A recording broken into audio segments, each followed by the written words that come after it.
National parks do not belong to one area, state, or province, but rather are national properties that everyone has a vested interest in. These properties protect the land and important histories so that millions of people can enjoy and appreciate these unspoiled, great scenic places, now and into the future. This leg of our journey was taking us through some of Canada's most well-known national parks.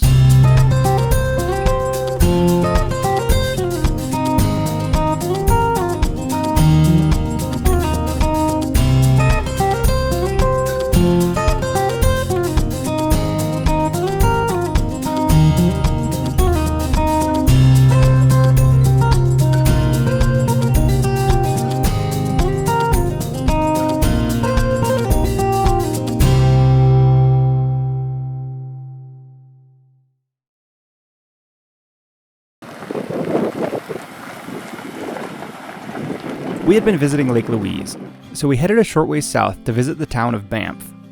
Banff is a resort community that originated as a train stop along the Canadian Pacific Railway that accessed the mountains of the area and Canada's first national park that takes its name. We started our visit by exploring downtown for a lunch place.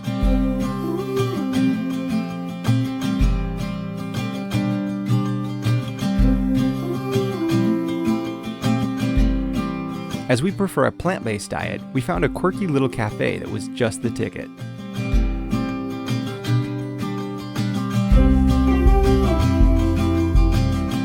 Afterwards, we headed for the visitor center to learn what there was to do in the area and to get our Canadian National Parks pass. Here we are in Banff. That's the town of Jasper here. I highly recommend to go and Armed with good information, we first drove to see Two Jack Lake and Lake Minnewanka.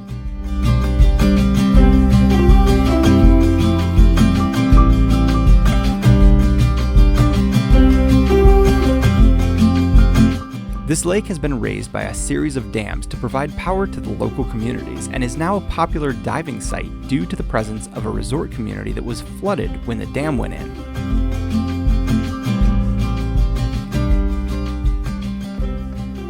First bit of wildlife. Bella's freaking out. Aww. Bella, do you want to get that elk? We headed back to the Tunnel Mountain area of Banff and hiked a short trail to overlook the valley and a set of hoodoos, tall, thin spires of rock protruding from the cliff face. The day was getting long, so we settled in at the Tunnel Mountain Campground. Well, we just got set up here at Banff at our campground, and we're out for a little bike ride exploring it. And so far, it's magnificent. There's mountain views all around us. Every direction. You probably see there's a mountain back there. There's a mountain in front of us. There's snow-capped peaks in all directions. It's really awesome. I think we're gonna have some fun here in Banff.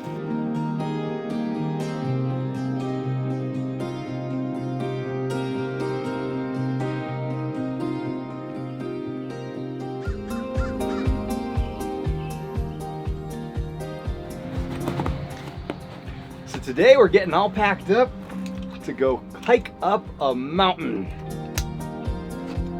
We're here at Sulphur Mountain. We're gonna climb up about 2,000 feet to the top of this mountain here.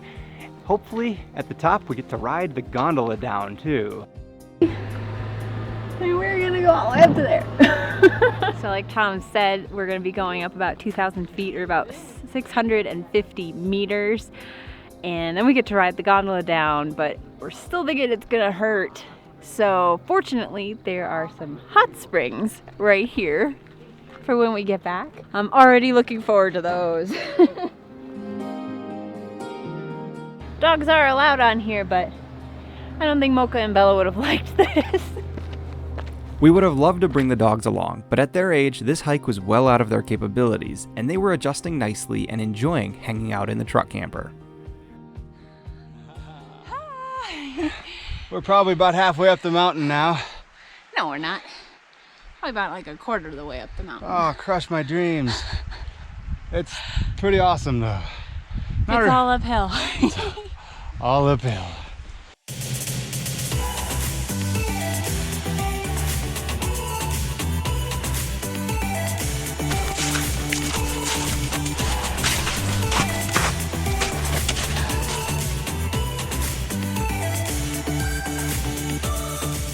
both going to be really looking forward to that hot spring when we get back down. Oh man, it's gonna feel so good.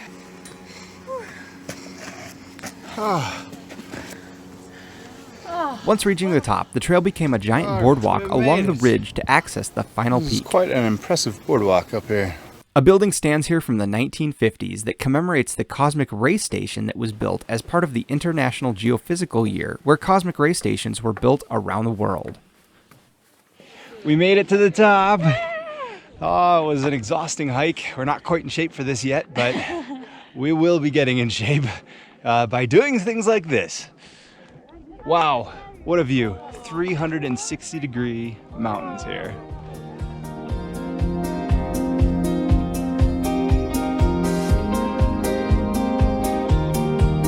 Before heading back down, we had to explore the large building at the top that houses a restaurant, gift shop, and educational center.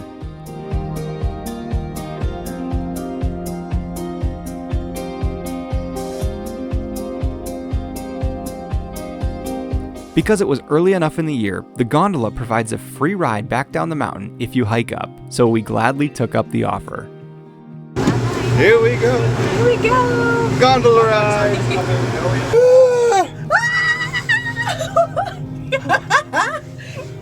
I'm not gonna lie, that was terrifying.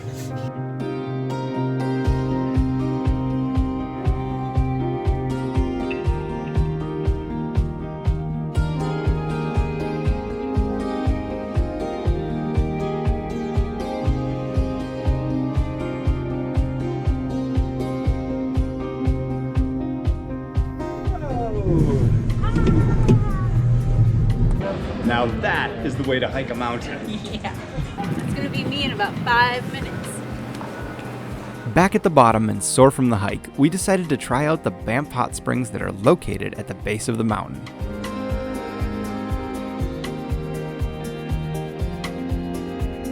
These hot springs have been in operation since 1883, and mineral water is now pumped into a more conventional pool.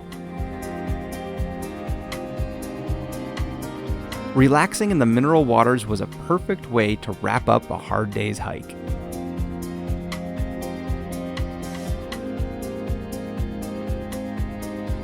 That is a way to end a big hiking day.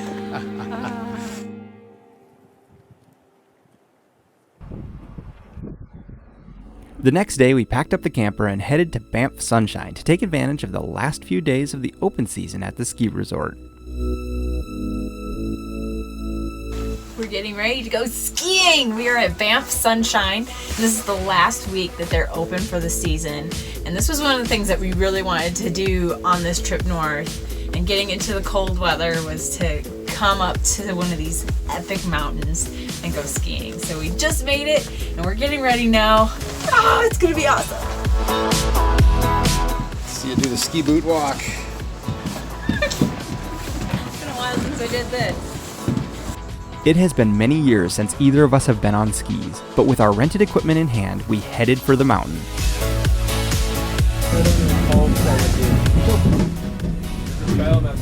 Thank you very much. Check it out. Appreciate that. The gondola ride's pretty long, so it's something. Okay. Thank you. Besides not skiing in a long time, neither of us had either skied a mountain taller than 500 feet, and this one was well over 3,000.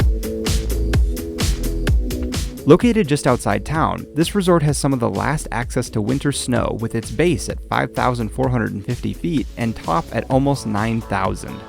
A long gondola ride takes you from spring back to winter.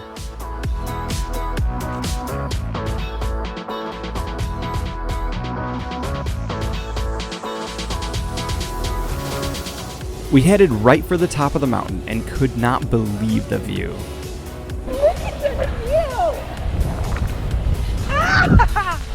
We realized that skiing a mountain like this is more than just the sport of skiing, but the experience of being in nature and accessing amazing terrain.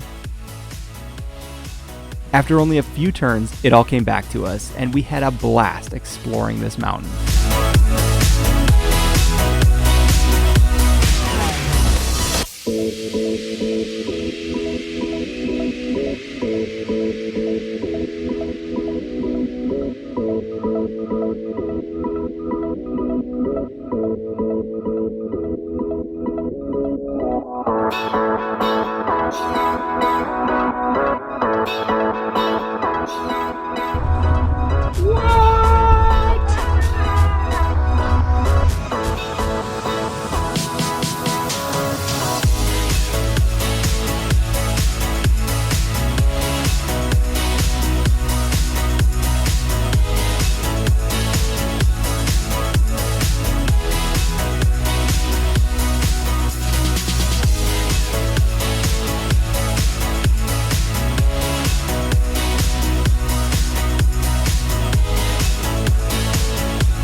Well, that's it for Banff. We've had a fantastic time here. If you're into outdoor activities, mountain biking, hiking, skiing, basically anything outdoor, this is an amazing place to come. We have had a blast of a time, but now we gotta head further north. After an exhausting day on the mountain, we headed back to our home on wheels and made a great spaghetti dinner in the parking lot before leaving. While making dinner, we had a visitor from the woods stop by to munch on the grass next to our camper, which made us realize we really needed to get some bear spray. Don't get eaten by that bear. After dinner, we started heading north again and stopped by Johnston Canyon for a quick hike as it was recommended at the visitor center. The hike started out unassuming along Johnston Creek, but quickly rock walls started to form a deep canyon, and the trail continued along a suspended structure over the water. Even though it was a little terrifying, the hike was incredible. We followed the trail up to the lower falls where a bridge takes you across to a short rock tunnel on the other side.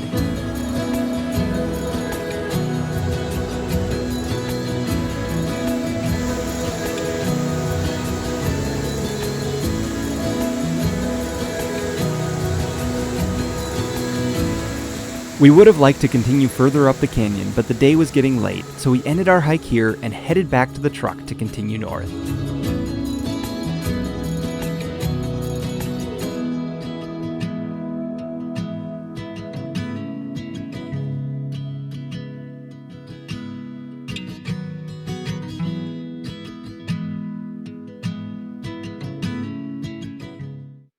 The next leg of our drive was up the 140-mile Icefields Parkway. This is the road that connects Banff and Jasper National Parks and requires a park pass to transit. This road runs up a valley deep in the Rocky Mountains and features many glaciers descending from high-elevation ice fields on both sides of the road. Our visibility was not the best, but even in the partial gloom, this road was spectacular.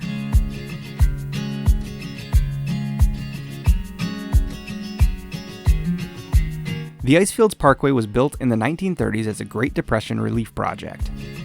To keep as many people employed for as long as possible, it was built almost entirely by hand or with animals, and it took 10 years to complete. The road grew in popularity and was rebuilt into a more modern highway in 1961.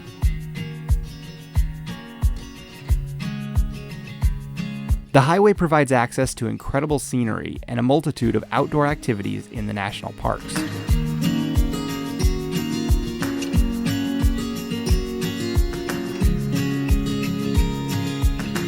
One major attraction is the Athabasca Glacier that descends from the ice fields into the valley the road traverses. Here we had the opportunity to get up close and personal with a glacier for the first time.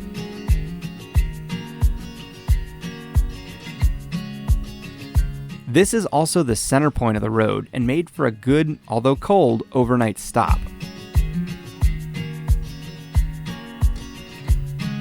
Temperatures reached below freezing for the first time on our journey and made for a good test of the Truma Vario trial unit, which kept us warm and happy because its operation was so quiet in night mode.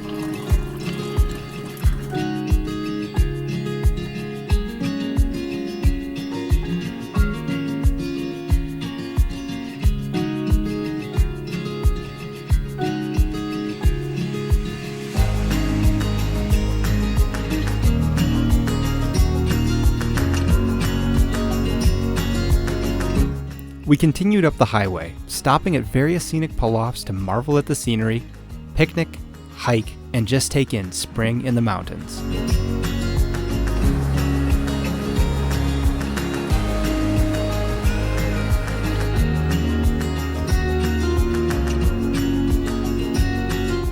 Athabasca Falls was one such quick stop that was just incredible.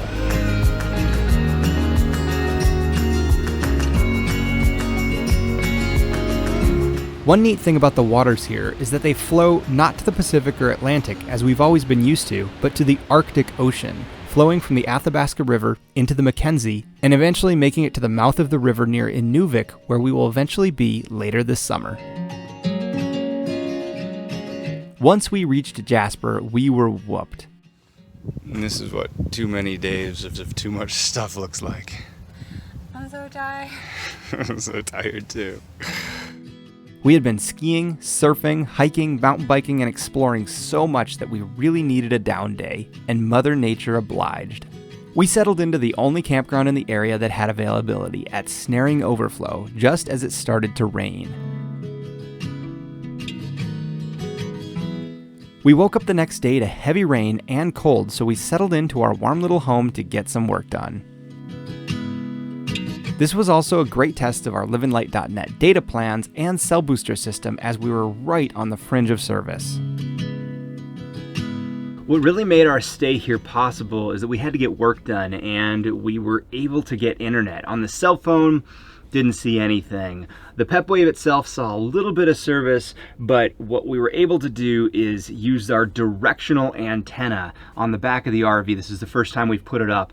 Connected it to our WeBoost. The WeBoost, we put the candy bar antenna that rebroadcasted inside behind the diversity antennas on the Pkway router that we connected internally, so that basically it's rebroadcasting from the directional antenna outside to the Pkway, and that significantly improved our internet so that we could actually use it. We did find one little trick, so we didn't have to take the bikes off the back for a short stay and still use the directional antenna on the back. We can exit out the vent in the bedroom. It's a little tricky, but it helps so that we can just get to the back of the RV without taking the bikes off.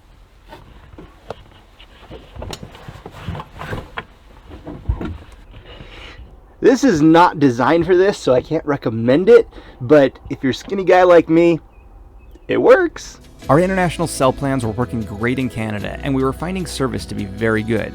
As we require cell to continue with our work, we were thrilled with how our system was performing. Before leaving Jasper, we had one final adventure planned, which was to go in search of an open water lake to see the beautiful blue-green waters they are known for. So we took a drive up to see Maligne Lake. We are at Maligne Lake today in Jasper National Park. We drove up here to check out this lake because it's supposed to be absolutely spectacular. And it's a sunny day, so we were really hoping to see some colors. But we got up here and it is mostly frozen over. So we're gonna go see what we can see. But this might be another place to put on our list to come back to when it is not frozen.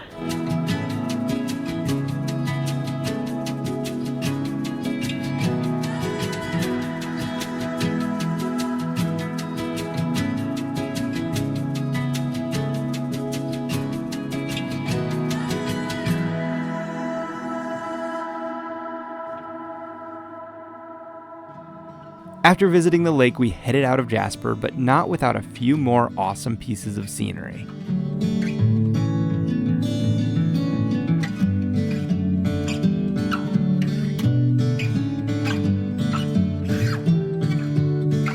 We were headed for Dawson Creek via Grand Cache and Grand Prairie.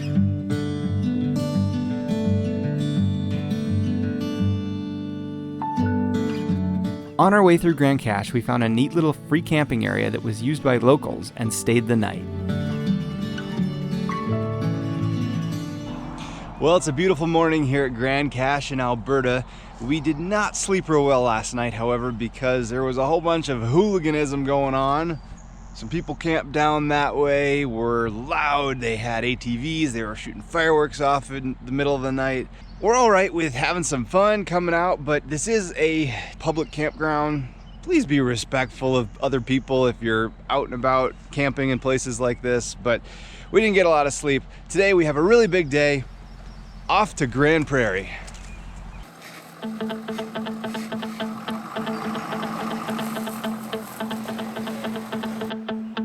We hit the road again and drove through areas of logging, oil production, and mining. Everything on the drive was going well until... Holy crap! We have no idea what happened. What happened? Driving on a very rough section of road, the automatic awning started to extend and we had to make a quick stop. I heard some flapping, and that's when I looked out and I was, oh my gosh, the awning's out. So we pulled off immediately. It was a terrible spot to pull off. It was really steep, no shoulder, but we were able to get the awning back in, and only another 100 meters up the road, there was a campground. So we pulled in here. I was able to get the awning back in the track. It had pulled out of the track a little bit, and everything seems to be back in order, which is good, with minimal damage. So Yeah. So hopefully we're good to go. We have no idea exactly what happened, but the awning control is underneath where we keep some keys and some other stuff had been hung there. We had a flashlight, we had the dog collars hanging there, we had like a headlamp, just stuff that we would grab before we go out the door. And it hung down to about the level of the awning control. And so we suspect that either it was on or got bumped on and then got bumped to extend. I think we're going to tape that thing off if we're going to hang anything else here, because we can't have that happen again.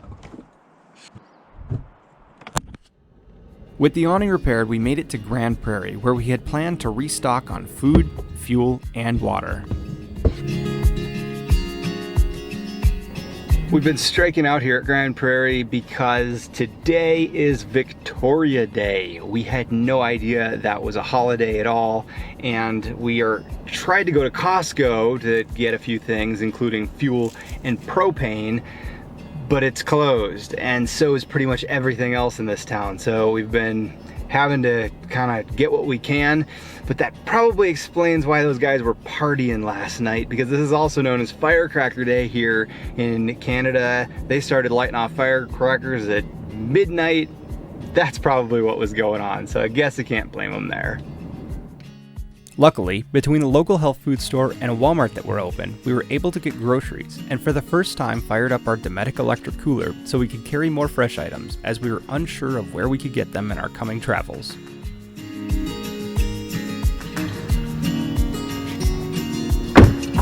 Stocked up on what we could get, we headed from Grand Prairie to Dawson Creek, where we hit a milestone in our journey to Alaska.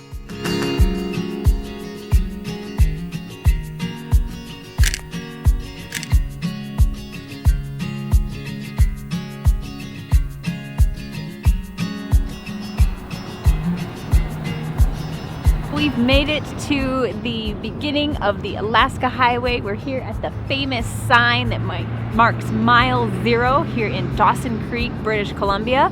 And Alaska is that away, except we're going to take a little detour first. We felt like we had seen so much on this adventure already, and it was hard to believe that we were still just getting started.